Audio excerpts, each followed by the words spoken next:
Yo, yo, yo, happy Tuesday, YouTube. This is Daniel Rucker with True Table with another video. I I am at a loss. I may appear as I'm stumbling over my words, so forgive me. Get a little situated here. I have my notes, things that I want to discuss. Give me 1 second. I apologize.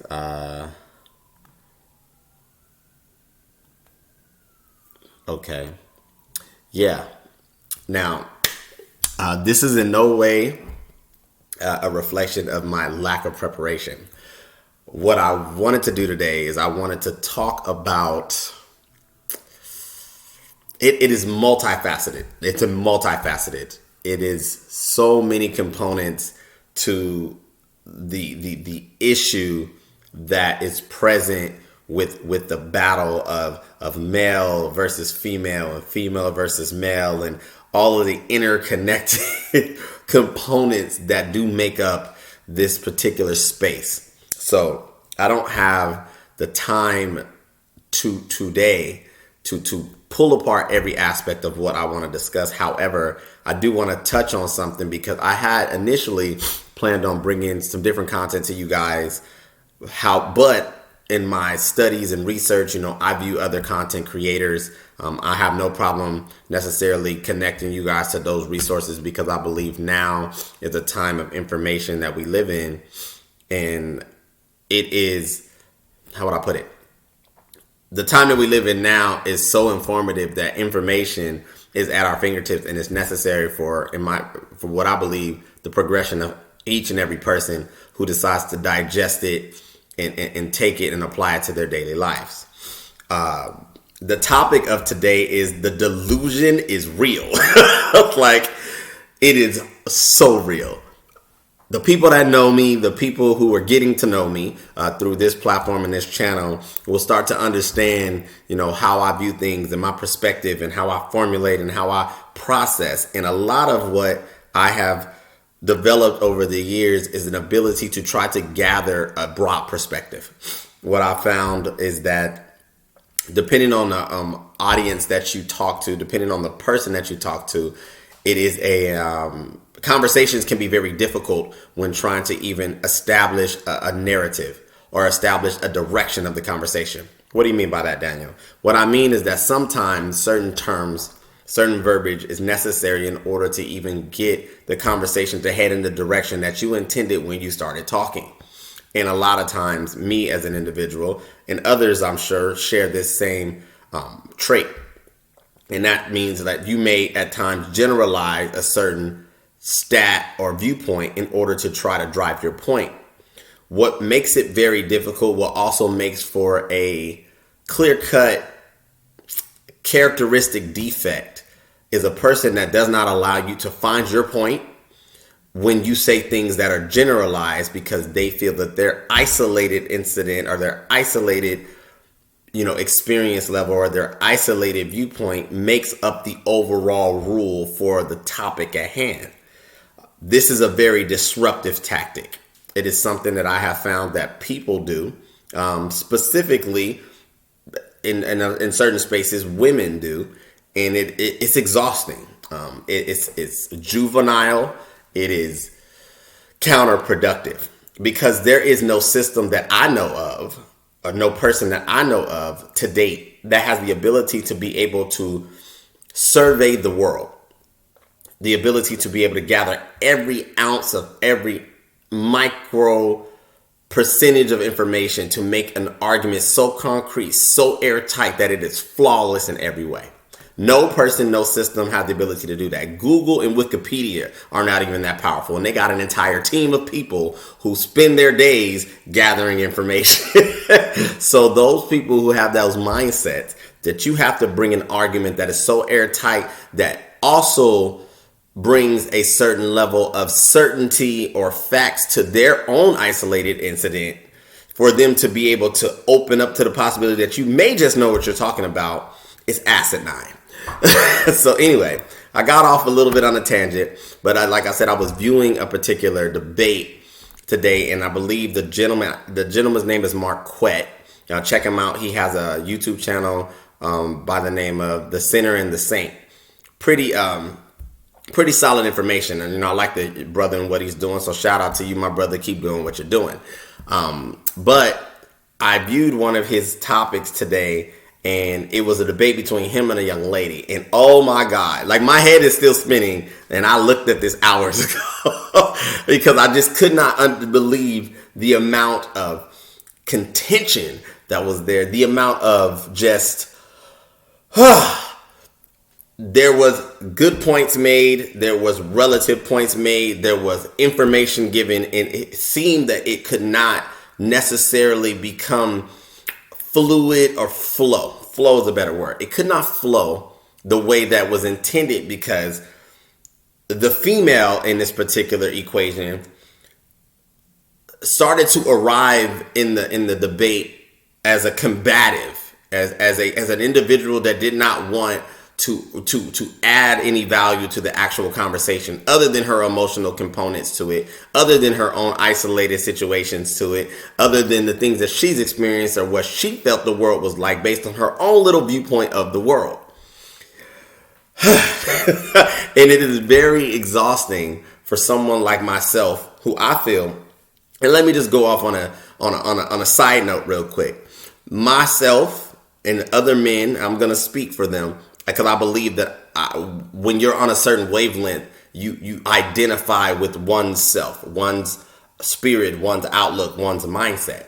I don't believe that some men, if not most of them, in these particular spaces that are spending their time recording editing videos and putting out content, are doing it with the sole focus of being malicious, with the sole focus of disrupting your world and making you feel inferior or inadequate or stupid or lacking value or defective. I don't believe that. I believe that what you're seeing now is a movement that is now a platform that is able to be utilized, like YouTube, to provide perspective that in most cases in forms that are your man self, your physical self, in different forms, are not allowed to convey those thoughts in a female dominated society from a numerical place.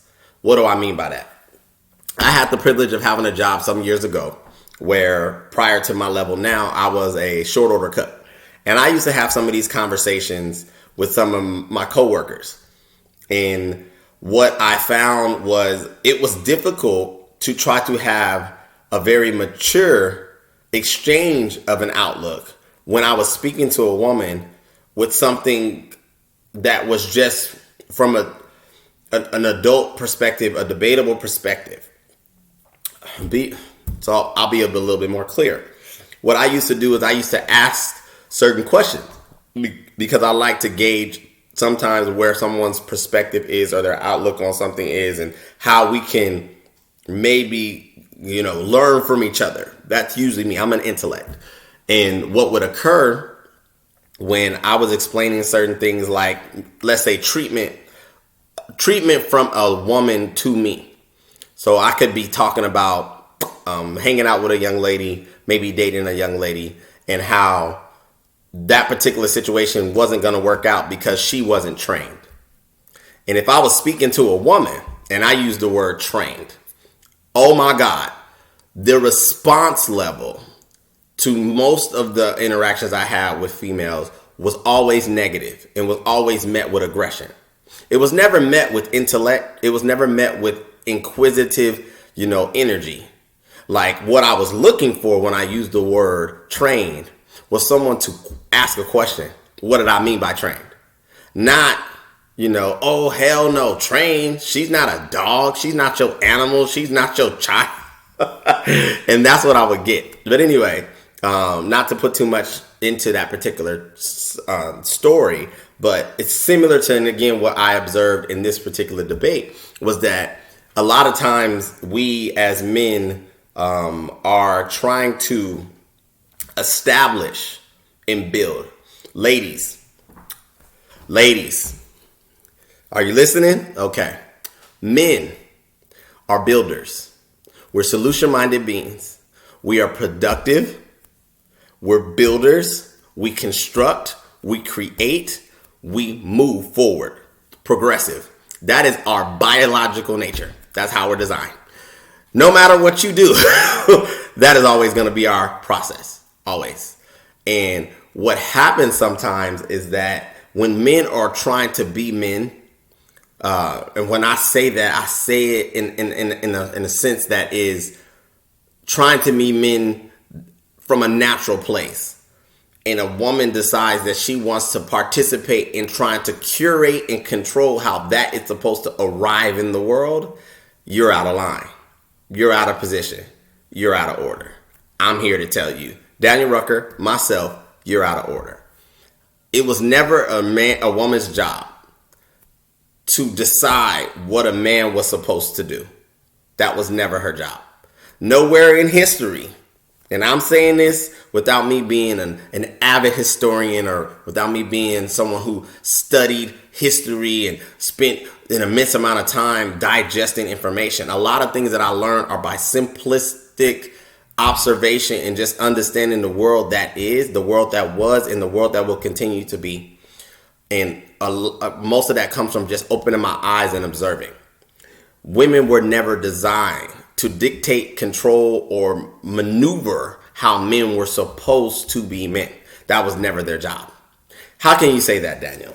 Well, I'll give you an example without quoting hard facts or statistics.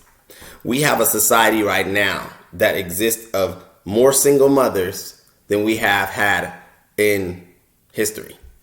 And I would be inclined to believe that some of those single mothers are birthing young boys. And in birthing young boys, or in the past have birthed young boys. And with them birthing young boys and then trying to navigate the young boys' lives, you have more males that are being born delusional, out of alignment, timid, not aware, not assertive, not really knowing why the heck they're here, what their purpose is in life. And they're adopting more and more and more feminine energy, more feminine influence than any time in history. I'll give you an example.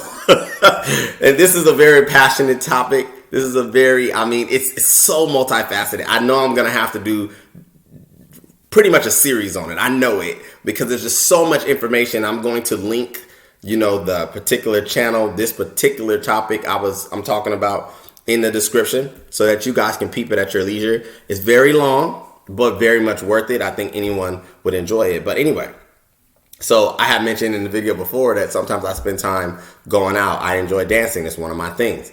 And I can remember a time when I was younger, like in my 20s, that there was a certain type of movement men had. There was a certain type of way we arrived on the scene. You get with your boys, you strap up, you put yourself together, you spray your cologne, you get your gum, like you was in there, you was on your steez. You went out and you knew that you were going to have a good time and conduct yourself as men. You knew that you were going to mingle, you were going to socialize. There was going to be elements to it, right? And so, trying to paint a picture to you. One thing that I don't remember seeing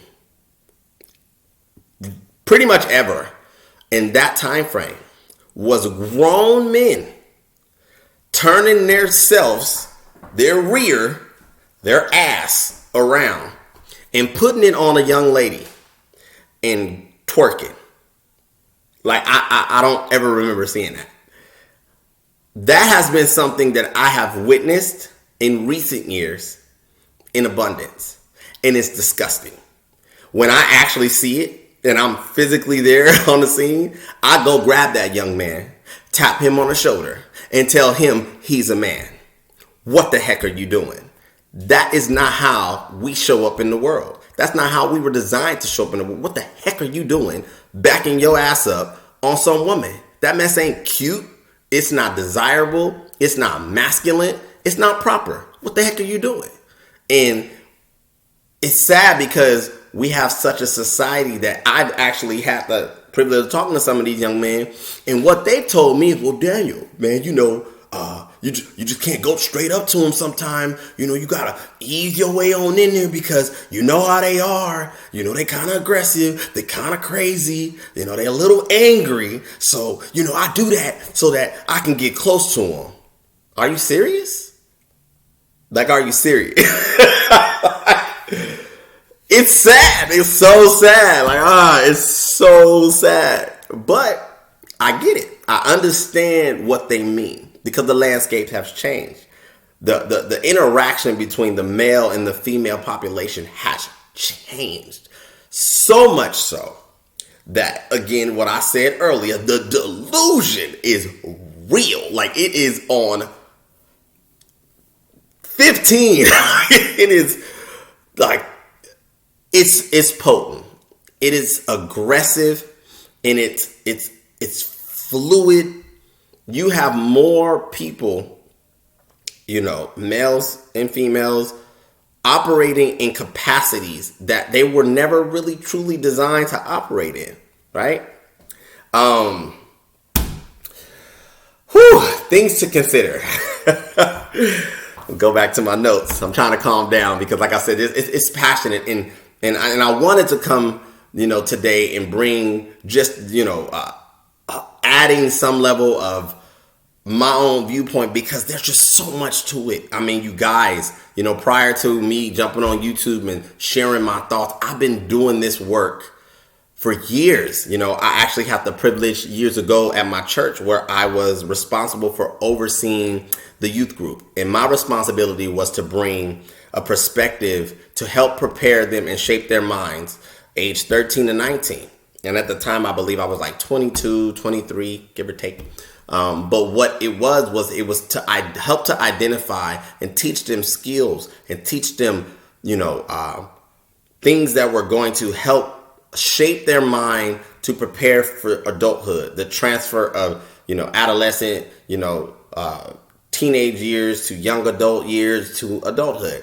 And what I found even then, and that was I'm 35, that was 14 years ago, forgive my math. It was well over 10 years ago. The outlook was shocking. It was scary because it was not housed in any type of foundation, right? And so there's a lot of reasons why things are changing the way they are. Some people blame the internet. The internet, I believe, has somewhat to do with it. Social media has some things to do with it. We have a modernized society that has removed us from our primal state, that at one time we needed to go fish for our food and hunt for our food and source our own food by hand. If you didn't hunt, you didn't eat. If you didn't know how to, trim a buffalo, then you didn't eat. You died off eventually. And now we have grocery stores and Uber and Postmates and all of those things. So our society is modernized, right? But even with that, there are still primal things that exist. And even with all the things that I just utilized as examples that may add to the distortion that is society and the way it's moving, the one thing that I believe is the source of most, if not all of this, is that men are out of alignment. Men are not present in the very equation that they need to be present in. The truth of the matter is that no society can grow, progress, and thrive without men at the center of it. I'm going to let that marinate. I'm going to step back for a second. I'm going to let that marinate because I can hear and feel the aggression of probably women on the other end. Like, what? I can't believe he said that. I was with you, brother. I was with you until you said that. But I'm sorry, ladies. It's the truth. And men, I'm speaking to you as well. You do not have any particular equation that you can remove the necessity of men at the center of progress, period. People can come on here and try to debunk it. I would welcome it. When I get to the level of where I will start having live shows, I am excited to start welcoming other people's perspectives because I won't speak on anything I cannot back up. And I like to use things like natural components that are biological, that no matter how far our progress has been technologically, our biology as people have remained intact for the most part. That meaning that women are still birthing children, men are still fertilizing the seed through sexual intercourse. Women are still having babies naturally for the most part, and so on and so forth. We're not being grown in labs like on the Matrix, is what I'm saying. And so, anyway, what I love about the natural weight of things, the natural component of things, is that no matter how far you try to assume that you are evolved, biology, nature has a way of reminding you of the same. Like with our modern day society, gravity as the component that is gravity still works, has worked since the beginning of time. So it doesn't matter if it's 1901 or if it's 2021. If you go outside and you throw a ball in the air, that ball, unless it lands on an object or is held with some kind of container or something that prevents it from coming back to Earth, is going to fall. It's just what it is. Whew. Okay, some of my points. Can we explore the possibility that the women of the past were better negotiators and understood that their progression was present inside of a man and not totally singular within their own abilities? What does that mean? In short, that means that with a lot of what's going on now and some of what you will observe if you go ahead and jump on the Saint and the Sinner's channel with this particular debate, it will show you in real time what has been, again, the disconnect of the interaction between man and then woman. Because the young lady on that particular debate is trying to argue that, for the most part, her repetitive argument was that men were not staying in their role, in their position. They weren't accountable for their actions. They weren't accountable for what they created. I won't say that she is completely and utterly wrong. What I will say is that you have to ask why. One of the things that I have found to be consistent when it comes to women and men is that we have two completely different processes. And this is something that for the life of me, I don't understand why it is not taught to both parties. Not just young boys and not just young girls, but both. I am inclined to believe that some of these lessons, if not most of these lessons, are somewhat taught to young boys. Why can I say that? I was a young boy once, and even observing young boys I've been around children my whole life. I actually used to work at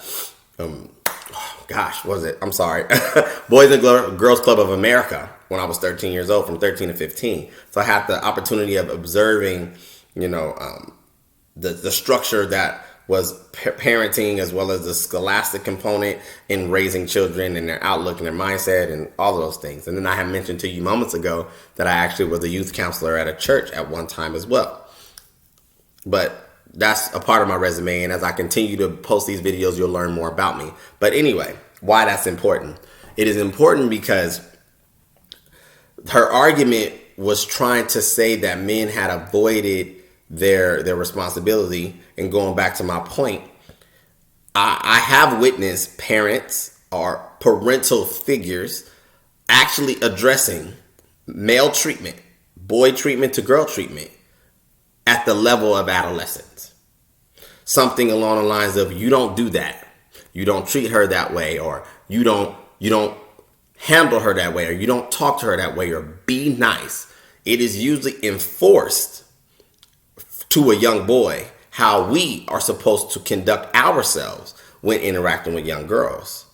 I don't too much see the same when it comes to young girls interacting with young boys.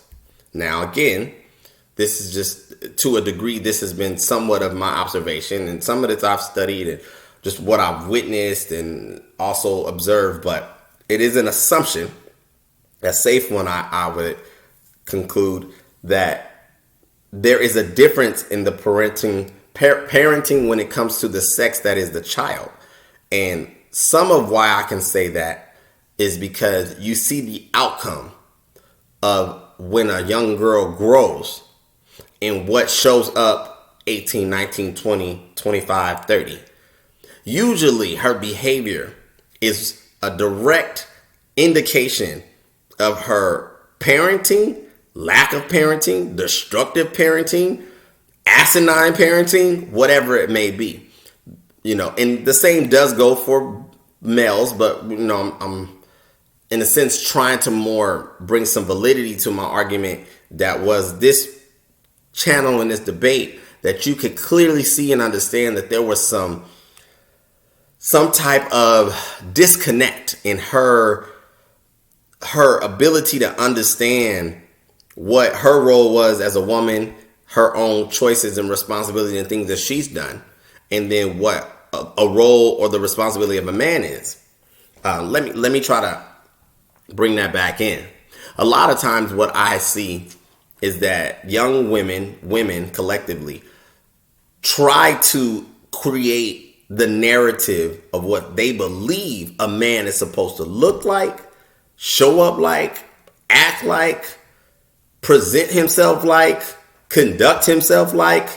And that's just too much work to be doing. No one hired y'all to be trying to figure out what we supposed to be doing. That actually is not, again, your job. Now, let me explain something to you ladies that is a man's job. A man's job is to go out here in this world, build and create, and start to set up things that are going to position his lineage, his legacy, and his future for generations to come. In order for him to do that successfully, at some point, he's going to have to recruit a woman, and yes, I use the word recruit on purpose, to align with that vision and to align with that mission. What does that look like? That means that for that man's mission and that man's goal, whatever they may be, because they're all different. Some men want to be, rule the world and build businesses and create, electric cars or, whatever, electricity, whatever they may be. And some men just want to establish themselves in politics. They want to be, scholars or, whichever. Whatever his mission is, whatever his particular goal is, his job, once he realizes that and he puts in the work and goes after what he's seen in his mind, because we're all visionaries to a degree, then once he feels he is at the level or on his way to that particular goal, now he's going to go look for a woman. And the woman he's going to look for is going to be what he would consider the proper candidate for his mission, his vision, his life that he sees in his head. It was never ever, and I know that TV and movies and sometimes even this simp music that they came out with in the 80s and 90s, that freaking crap was trash, that they told y'all that we're here to just bring you greatness and bring you gifts and make you feel good. When I say you, I'm talking to women. That's wrong. That's actually not the reason why men do what they do. In a man's mind, his focus is not so much what is going to be best beneficial only for you. But what he's looking to do is he's looking to find someone to partner with him. Not us partner with each other, but partner with him to in some way assist in the progression that is his vision, his mission. What does that look like? In some equations, for a man that maybe not be able to cook, that looks like a woman who knows how to cook. And for whatever his mission may be. A man that may not know how to wash clothes as good as you, that may be something he may need from you. And these are just auxiliaries. These are just components, and they're minor components. I don't want anyone listening to get confused on what I'm saying in a sense of diminishing one person's position to another person's position, because the truth of the matter is that men need women to progress society and humanity, but women need men in order to do that successfully. So anyway, back to what I was saying. the job of a woman when she is being recruited by a man is to find out what he needs from her. That's her job. Her job is not to decorate his place unless he asks you to. Her job is not to tell him what he needs to strive to make her feel good about him. Not her job. Her job is not to curtail his nature in a way that best suits her emotional world. Not her job. Her job is to figure out, is this a man I want to partner with? That's question number one. And if the answer is yes, then now it is your job to figure out what he needs from you. Ladies, let me be clear on what I'm saying. If anything that I've said up to this point is confusing, you are not the employer. You are the employee. You are the employee that will be employed to the organization that is his organization at the VP level, at the executive level. But he is not hiring another CEO. He is the CEO. He don't need another CEO. So, understanding that is crucial for the progression that is the interaction with men and women as a whole. Why do I say that? Because when we talk about progressing us as a society, as a humanity, there is no equation that is progression without men at the center of it. It is impossible to do successfully. Now, I know that there's women on here who are going to try to, be like, oh no, you wrong. This women have been running the household and women have been doing this and blah, blah, and blah. Look, I would encourage anyone who has those particular outlooks, anyone who has those particular gripes, to just spend a little time searching statistics, looking at the crime rate, looking at the level of depression, looking at the level of addiction, looking at the level of how our communities have started to crumble when you start moving the very thing that has to be built on top of in order to progress, and that is men. No society is dominant. No society grows. No society is progressive without men in agreement. Now, like I said, this is going to be a multifaceted series because it's just so much. My mind is spinning so fast as I'm talking even right now, and I'm just like, oh my God, there's so many points that I need to touch on that I don't have the time to touch on at this moment, because I do want to bring more validity, more clarity to what I'm even saying, so that hopefully it helps those people who are actually listening to me to where it starts creating a certain objective perspective, that you are starting to really pull apart the world differently and seeing it in a way that hopefully, when I say I see it from a standpoint of seeing it in what it is and what the problem is, and where there is, there's things missing. There is components that need to be addressed, because sometimes what I feel and what I think and what I see is that a lot of people do not position themselves to have their mindsets challenged. It's kind of like this. If you go to school and get educated to become, let's say, a doctor, right? Doctors get an automatic societal stamp that they know absolutely everything. I'm here to tell you doctors don't know everything. If the pandemic has not told you that doctors don't know everything, then you're missing it. Doctors don't know everything. What doctors do go to school to study and do go to school to acquire is knowledge about their particular practice. Now, why are you making that a point, Daniel? I'm making that a point because most people, in my opinion, do not make it a practice to be knowledgeable of collective information. If you happen to be a chocolate brother like myself, or belong to the chocolate community like myself, sometimes what you decide to acquire as knowledge is only relative to your particular community, your particular outlook, your particular surroundings and environment. And I'm here to tell you that in itself counterproductive to your development as a person. You as a person should make it a point that knowledge is something that you seek to digest and consume for progression of self, the expansion of how you see things. Because the one thing that is limitless is your imagination, your mindset, your perspective. The great things that you see happening right now, the great things that you've seen happen in the past, the inventions, the progression, the ingenuity came from the minds of people who were doing exactly what the heck I'm saying now. They had stretched their perspective. They took what they seen in front of them and they looked at it from a bigger scale and tried to correct it or add to it. But anyway, not to get lost, let me touch on a few more points in my notes. And like I said, this is going to be a series because the delusion is real. Like, say it with me. Things to consider. Women. Men are not going to compromise with women on the things that they want. Period.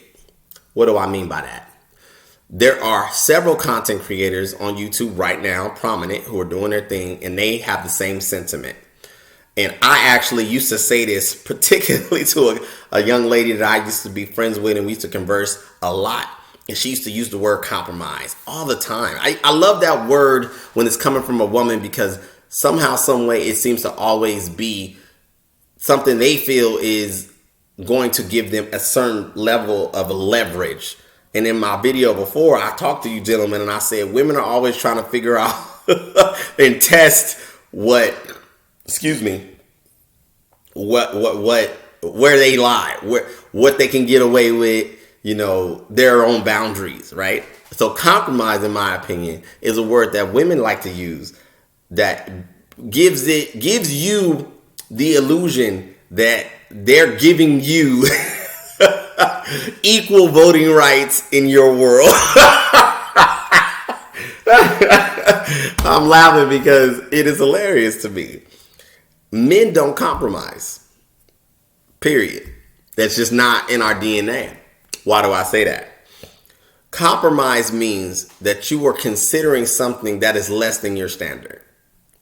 In a man's mind, and I'm saying this, for the most part, on the concrete, we're pretty decisive on what it is that we want.